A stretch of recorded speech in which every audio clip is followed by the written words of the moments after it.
Well, what's happening, and welcome to the channel. Today is my first episode on my new channel, and I thought no better card to start with than this weekend's UFC 279 Chimaev versus Diaz. We're going to go into in this episode the main event and co-main event in a little bit more detail and really break it down and go into the stats of each fighter and how I think each fighter is going to win or lose the fight, as well as giving me predictions for how I think the fights are going to go. Then we'll quickly just go over and give my predictions of how I think the other fights on the main card is going to go as well. So let's get into it, starting with the co-main event, which is Tony Ferguson against Li Jingliang, which is a very odd out of the blue matchup, which I was really surprised whenever this one was announced, and it was actually seemed like it was put together quite quickly on short notice.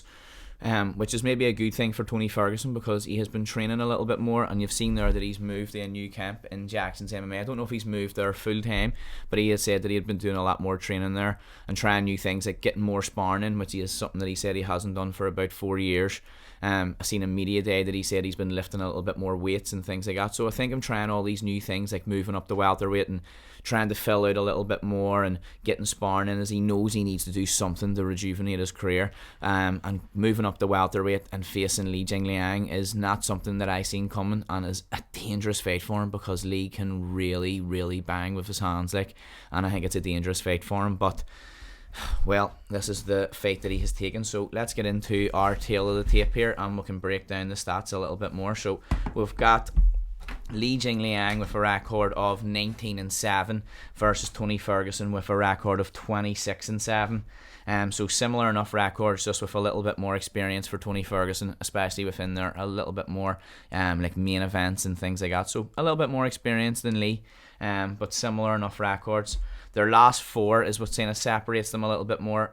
Li is 2-2, coming off a performance of the night knockout in his last fight, and then before that was his loss to Khamzat Chimaev in the first round too. And then we've got Ferguson, who we know is 0-4 in his last 4 fights, which in his last 4 fights he has taken a lot of damage. So he's coming off in his last fight that KO loss to Chandler with the front kick to the face, which was devastating. Then in his fight before that, we go to the heel hook that he was put in by Beneil Dariush, and we know that obviously damaged his knee. Then we go to he fought Charles Oliveira before that and was caught in that nasty, nasty arm bar, which again had to have damaged his arm. And then before that was the fight that was the real turning point in his career, was the TKO absolute battering by Justin Gaethje, and I really do think that was a turning point in his career. So in that fight, we seen Tony really get dismantled on the feet and take a lot of damage. So I have some stats from that fight written down here. So there was 143 significant strikes landed by Justin Gaethje out of the 143 strikes he landed. So that means that basically every shot he landed was significant, and 100 of those was to the head. It was a mauling, but it was a pretty dangerous fight as well, because as we've seen, Tony is always there, and in the second round nearly took Gaethje out with that uppercut. Let's look at the other stuff. So their height here on the tail of the tape is their height. Li 6 foot, Tony 5'11", so not much difference there. Tony 38 against the Li 34. So although there's only 4 years difference between the two of them, there is a massive difference in the mileage on the body. Like we talked about in Tony's last 4 fights there, he has took a lot of mileage probably in those last 4 fights than some fighters will ever take in their career, and he had some catastrophic injuries prior to this already. Reach is, we've got similar enough, inch and a half reach advantage for Tony Ferguson, although I don't think that's going to come into play too much. Stance, Li seems to be pretty much in the orthodox stance most of the time, whereas Tony is a bit of a switcher, although I wouldn't call him bistantial, termed by Coach Barry Robinson, if you've not heard of him. I wouldn't say that he's bistantial. I actually think he has a poor base even when he is switching his stance and leaves himself wide open to be hit. So that brings us in then to our technical notes here and how I think basically I think the fight's going to go, how I think each fighter and their style and how that's going to play into it. So I think both guys really bring it. I think Li is definitely the harder puncher of the two. he definitely is a harder puncher than Tony Ferguson, and I think that the way that Tony Ferguson fights and the positions that he leaves himself in, especially after he throws, after Tony throws with that forward pressure, he leaves himself in positions to be hit, and we've seen that against Justin Gaethje. And I think that if he leaves himself in these positions to be hit by Lee, it could be a short night for him. So I'm just looking at my notes here. I think with Tony being unpredictable, having the elbows, if he can get the fight in close, put him Lee against the cage and really keep the fight in that range, he could use his elbows and cause a lot of damage, and that could be the best way, I think, for him to fight, or potentially to get the fight to the ground, use his wrestling and use his grappling. I really just don't fancy his chances in a striking fight against Lee. I really don't. So pretty much, I think if Tony leaves himself in bad spots after he throws, it could be a short night for him. But we'll get into their style stats here and a little bit more into the stats and how we think that that's going to break down. So I'll just bring these up on the screen here, and then we can talk about these. So the average fight time for both guys is 10 minutes 20 for Lee and 11 minutes for Tony. So both of them are plenty of experience, so we're going to see that average fight time a little bit higher, but both of them are still getting plenty of finishes in their career, so it's not too high of a fight time either, and it's very similar. Wins by submission, we have 6 wins by submission by Tony Ferguson, and he has a lot of Darces on his career as well. With 2 wins by submission for Lee, the guillotine, which is the striker submission, so that he's putting it on people with the hands and putting it on people on the feet and maybe forcing that shot out of them, and that's allowed him to sneak a couple of guillotines in there. In terms of KOs, 8 by Lee and 8 by Tony, so very similar there obviously as well. Both guys getting a lot of finishes. Tony seems to be more coming from cuts versus Lee's would be coming from knockouts. I think that would be the main difference between the two of them. Losses by submission, 0 by Tony. We've seen there that he would obviously rather let it snap than tap, and 2 losses by submission to Lee, and we've seen one of those then with Khamzat Chimaev. And then the losses by TKO KO, we've mentioned that for Tony, and there's none for the Leech. Significant strikes, 5.12 for Tony to 4.39 for Lee. So both of the guys have a high enough output. They both bring it. They both bring the fight. Takedown average 0.41 for Tony, so that he's not going for takedowns. A lot of his submissions and the fight ending up on the ground is people taking him down and then him submitting them once he's down there.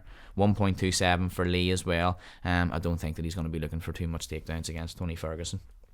So that's our style stats. Back to then my prediction and how I think the fight's going to go. So you've pretty much heard me say it. I think if Tony leaves himself in bad spots, I think it's going to be a short night for him. And how I think the fight's going to go, honestly, I think it's going to be a short night for him. I think that Lee's going to hit him and hurt him early and probably put him away in the first round. And if it doesn't put him away in the first round, I think he'll win a decision. So that's pretty much how I think the fight's going to go in the co-main event. But you can never rule Tony out. He's very durable. He's always there, and with his grappling, he might be able to get onto the neck of Lee and submit him. Okay, so let's get into the main event then. So the main event, the last dance, the last fight on Nathan Diaz's contract, and it has been a hard fight that he's been dealt.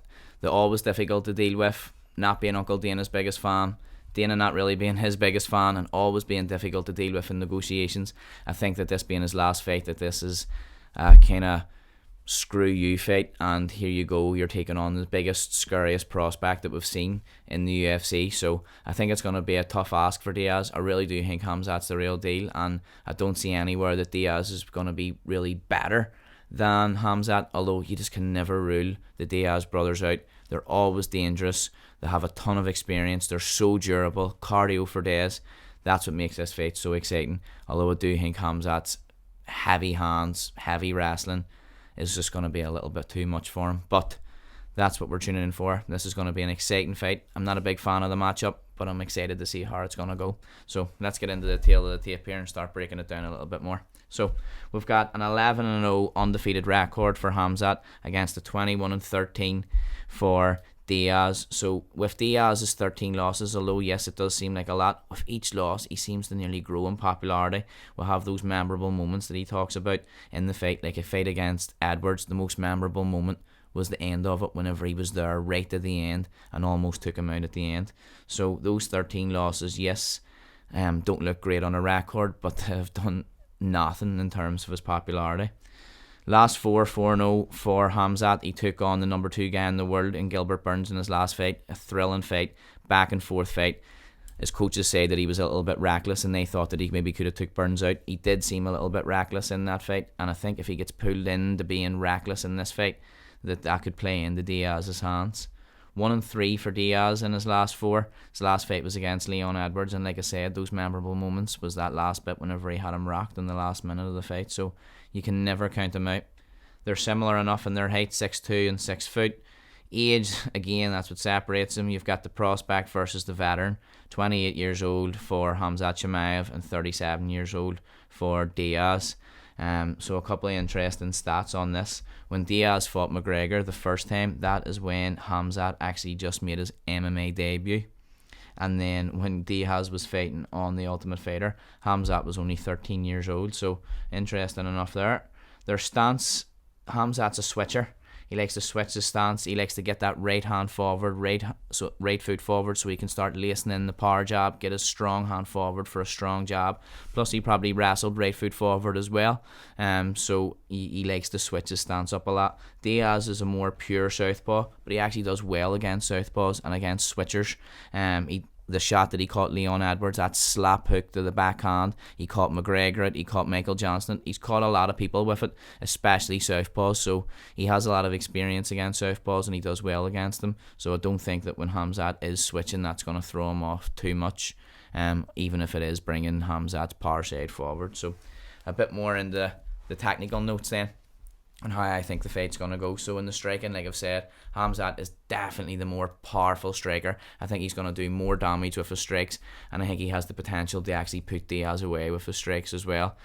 Again, the mileage on Diaz's face, I think his cuts are going to open early. I think the ground and pound of Chimaev again could open up those cuts.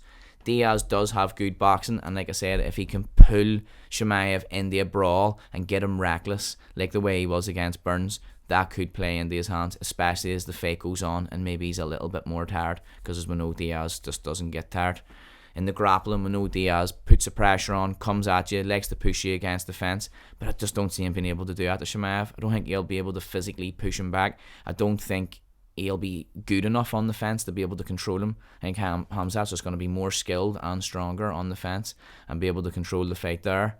We've seen Nate getting taken down, so I think he's going to get taken down quite often in this fight, out in the open and against the fence.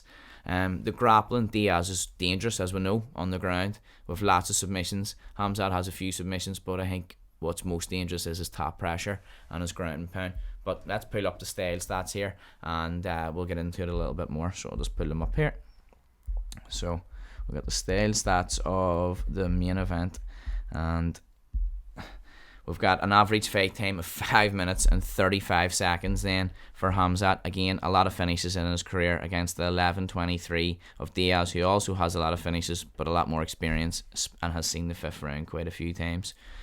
Wins by submission, 4 for Khamzat versus 13 submission wins for Diaz. And there's some interesting stats to go along with this. So with Diaz's with his submission wins, he has the 4th most sub wins in UFC history, with the 7th most submission attempts. That was a mouthful. So we know that's where Nate is most dangerous on the ground, whereas Khamzat's 4 submissions with a couple of darces in there as well. Wins by TKO, Khamzat has 6 to Diaz's 4. We know some of them are definitely going to be coming on the ground from ground and pound, and we've seen a couple of them in the UFC. Decision, Khamzat's only win by decision was in his last fight, in the fight against Burns, and Diaz has seen a decision a few times. Obviously no losses at all for Khamzat, and with 1 loss by TKO for Nate Diaz, which was against Josh Thompson years ago, and then he has 1 loss by submission, which was an armbar even longer ago. So he's tough to put away, Diaz. He's going to be there the whole time. Significant strikes, 7.89, which is a massive output for Chimaev, but again, a lot of those strikes are going to be coming on the ground with that heavy top pressure. 4.51 significant strikes landed per minute for Diaz on average, and just he has a really high output. He has the 5th most strikes landed in the UFC history, so he's just so much stats attached to him. He's been fighting for so long. Takedowns, we see Khamzat obviously going for a lot more takedowns than Diaz. 3.23 versus Diaz's 1.1. We normally are going to see Diaz being taken down and then getting to work on the ground versus forcing the takedown himself. Whereas Khamzat, we've seen he's going to go for the takedown right away. You've seen it against Reese McKee, you've seen it against Li Jingliang. He's just going to shoot on you and take you down right away. So, prediction. How do I think this fight's going to go? Well, my head is telling me, to be honest, that early on, Nate's going to be getting hit, taken down, heavy top pressure, and ground and pound laid down. His face is going to open. There's going to be a lot of damage, and by the third round, I think that Khamzat's going to knock him down on the feet and then finish him with ground and pound. And that's what my head is telling me how the fight's going to go. Although you can never count Diaz out. He has more submission wins than Khamzat has fights. So we know that he's dangerous on the ground, and if Khamzat's going to be willing to bring the fight there, Diaz can be dangerous there. So my head's telling me this, although my heart, and as I have down in my notes here, he can't be counted out. He has an engine for days. He has 15 bonuses, which is the third overall most bonuses in UFC history. So another stat to go with Diaz. He has more bonuses than Khamzat has fights. So you can never count him out. So at the minute, my head's telling me this is how it's going to go, but my heart would love to see Diaz get the win. So that's my official prediction for the main event. So let's just get into a couple of the other fights then on the main card and give a couple of predictions and see how I think those fights are going to go. So opening the main card, we've got Johnny Walker against Ion Cutelaba. So two absolute rockets, two head cases. I think this fight could go one of two ways. They could either be two rockets and come flying at each other, and it could be a short fight, or I think they could be both quite tentative, especially Johnny Walker, afraid to make much mistakes, coming off that knockout loss, trying to get a win back. I think he could be quite tentative, and then it could end up turning into quite a boring fight. So I think in terms of what way the fight's going to go, I'm going to go Johnny Walker decision. I think that he'll just outpoint Cutelaba and he'll try and stay safe, although I could be wrong. Kevin Holland against Daniel Rodriguez. This is another fight that I actually wouldn't have minded doing a bit more of a detailed breakdown on, because it's going to be a real fun fight. I really like Daniel Rodriguez. I think he's a real tough guy, and I think this is going to be a hard fight for Kevin Holland, although Kevin Holland is dangerous on the feet, so fun to watch, and dangerous everywhere, even in his fights, like against Jacare when he knocked him out from the ground with the hammer fist from guard. Like, he's just dangerous everywhere. I guess this is his fight of the night written all over it, and it'll really get us warmed up for the co-main and main. Official predictions, I think Kevin Holland's going to take a decision over Daniel Rodriguez. So that's pretty much it. I really hope you've enjoyed today's breakdown of this weekend's fights. I plan on getting a lot more content out more regularly, and I'm planning on making the videos a lot better each time as well. I plan on doing full film studies for fights, techniques, and just on fighters in general, as well as some of the stuff that I'm doing working with fighters in my own time, and some of their fights that they have coming up as well. If you've enjoyed today's episode, don't forget to give it a like and please subscribe, and any feedback at all, let me know in the comments, and I'll see you next time. Thank you.